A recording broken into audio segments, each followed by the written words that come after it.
समीर ने पानी डालकर रिमझिम का मेकअप धो दिया और यहीं से कहानी ने लिया एक जबरदस्त मोड़। इस बार रिमझिम एक उग्र देवी का रूप धारण कर महल में प्रवेश करती है। उसके माथे पर तिलक, चेहरे पर तेज और आंखों में भयंकर गुस्सा। उसका ये अवतार हर किसी को चौंका देता है।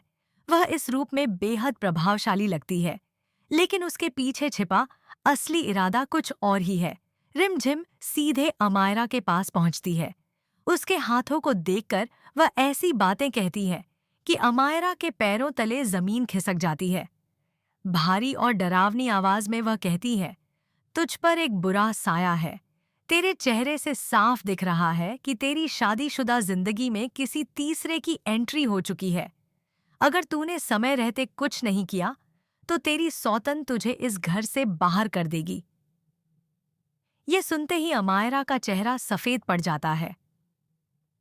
वह डर से कांप उठती है और समझ नहीं पाती कि ये औरत सच बोल रही है या कोई चाल चल रही है।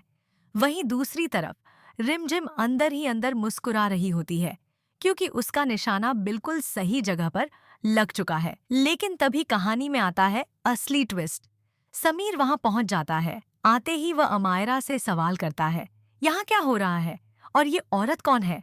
जैसे ही उसकी नजर उग्र देवी बनी रिमझिम पर पड़ती है, उसे कुछ गड़बड़ लगने लगती है। वह आगे बढ़ता है और कहता है, जरा इधर देखिए, हमें आपका चेहरा देखना है।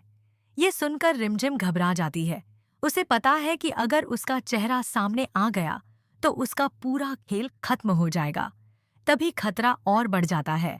समीर के हाथ में पानी है। अगर उसने पानी डाल दिया तो रिमझिम का मेकअप बह जाएगा और उसकी असलियत सबके सामने आ जाएगी। अब माहौल पूरी तरह सस्पेंस से भर चुका है। एक तरफ रिमझिम की चाल, दूसरी तरफ समीर का शक।